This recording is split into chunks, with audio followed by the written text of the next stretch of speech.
मैं विक्की आपका स्वागत करता हूं आपके अपने चैनल बेस्ट टीचिंग पॉइंट पर। आइए आज हम लोग जानते हैं समाजीकरण की समझ, अवधारणा, कारक तथा विविध संदर्भ। आइए जानते हैं हम समाजीकरण क्या है। समाजीकरण एक ऐसी प्रक्रिया है जो हमें जीव जंतु से मानव बनाती है, उसे ही समाजीकरण कहते हैं। या कहें तो समाजीकरण वह प्रक्रिया है जिसके माध्यम से मनुष्य समाज के विभिन्न व्यवहार, रीति रिवाज, कई प्रकार के गतिविधियां इत्यादि सीखता है। समाजीकरण के माध्यम से ही संस्कृति को आत्मसात करते हैं।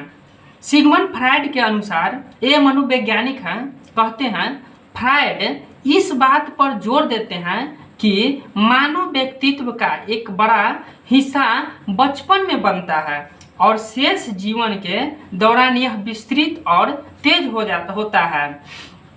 रॉस के अनुसार, ये भी एक मनोवैज्ञानिक है, यह क्या बोलते हैं अपना समाजीकरण के बारे में।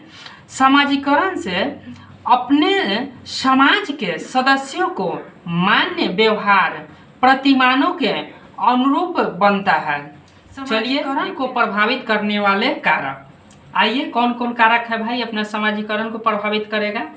परिवार, जाति, धर्म, मित्र, आस पड़ोस, वंशानुकरण, पालन पोषण।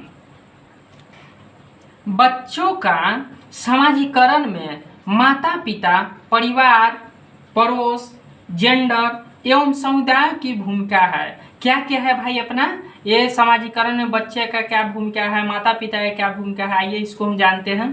पहला, बच्चे के समाजीकरण में माता पिता एवं परिवार का अहम भूमिका होता है।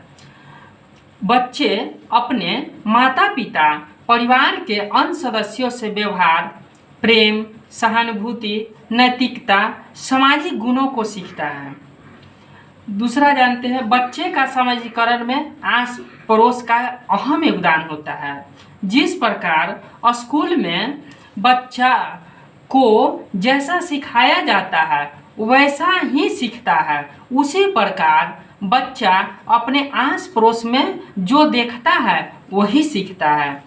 बच्चे का समाजीकरण में जेंडर का अहम भूमिका होता है। जेंडर आधारित भूमिकाओं के समाजीकरण में माता पिता प्रभावी भूमिका निभाते हैं। पुरुष द्वारा निर्मित संस्कृति यह निर्धारित करती है कि शासन करना पुरुषों का स्वभाव है, जबकि शासित होना महिलाओं प्राकृतिक है। इसी कारण महिलाओं को गृह कार्य एवं बच्चे को देखभाल तक सीमित रखा जाता है, जबकि पुरुष इससे अलग रहते हैं। बच्चे के समाजीकरण में समुदाय अथवा समाज की अहम योगदान होता है। समुदाय हमेशा यह सोचता है कि बच्चा समाज में स्वीकृत व्यवहार ही करे। उसके व्यवहार न होने पर समुदाय परिवार पर दबाव डालता है। बाल अधिकारों का संदर्भ है। उपेक्षित वर्गों से आने वाले बच्चों का विशेष चर्चा क्या है भाई। बाल अधिकार, अपना हर बच्चों को अपना जीने का अधिकार होता है। आइए हम लोग जानते हैं बाल अधिकार। बाल अधिकार से हमें यह आशय है या बाल अधिकार से हमें यह तात्पर्य है कि नाबालिग की देखभाल और विशिष्ट सुरक्षा के रूप में मिलने वाले व्यक्तिगत मानवाधिकारों को कहा जाता है। 18 वर्ष से कम आयु वाले समस्त मनुष्यों के लिए मूलभूत स्वायत्तता तथा जन्मजात अधिकार बाल अधिकार है। यह अधिकार आयु, भाषा, कुल, रंग, जाति, धर्म, संप्रदाय, शारीरिक क्षमता या अन्य स्तर पर भेदभाव किए बिना सभी बच्चों का सामान्य रूप से लागू किया जाता है। भारत में गरीबी और अशिक्षा के कारण कुछ बच्चे मजबूरीवश कम आयु में परिवार के भरण पोषण के लिए मजदूरी के मार्ग अपनाते हैं तथा कुछ नाबालिग बच्चों को जबरदस्ती काम पर रखा जाता है और उनसे अधिक काम लिया जाता है और बदले में बहुत ही कम से कम पैसा दिया जाता है। यानी कहने का अर्थ होता है कि उसको बच्चों को शोषण किया जा रहा है। इसे ही बाल मजदूरी कहा जाता है। बालकों को प्राप्ति विशेष अधिकार, जीने का अधिकार से हमें यह आशय है कि बच्चा जन्म से पूर्व माता के गर्भ से प्राप्त होता है। अच्छे जीवन, स्वास्थ्य, पोषण, उपयुक्त प्राप्त जानते हैं। अगला, विकास का अधिकार।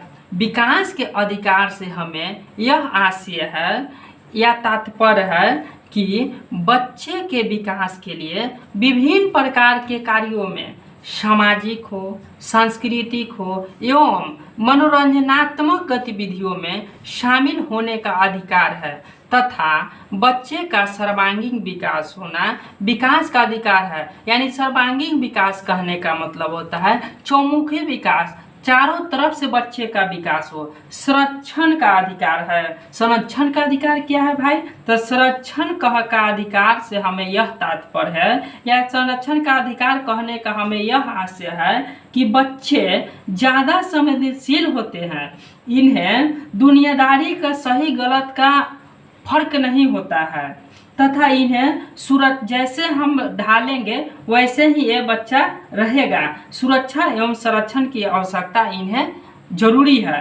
सहभागिता के अधिकार। आखिर सहभागिता क्या है भाई? सहभागिता कहने का अर्थ होता है, कहने का आशय होता है कि बच्चों को विचारों का आदर, अभिव्यक्ति की स्वतंत्रता तथा सहभागिता का अधिकार होता है। बच्चे का बचपन में सहभागिता की जबरदस्त जरूरत होता है। सहभागिता से ही बच्चे में विभिन्न गुणों का विकास होता है। वह भाषा, व्यवहार, नैतिकता गुण सीख लेता है। इसी को सहभागिता बच्चों के लिए आवश्यक है। मैं आशा करता हूँ कि आप लोगों ने इस टॉपिक को अच्छे तरह से समझा। चलिए अगले वीडियो में मिलते हैं। तब तक के लिए मेरे चैनल को लाइक, शेयर एंड सब्सक्राइब जरूर कर दें और हो सके तो एक प्यारा सा कमेंट बॉक्स में कमेंट जरूर करें। Thank you.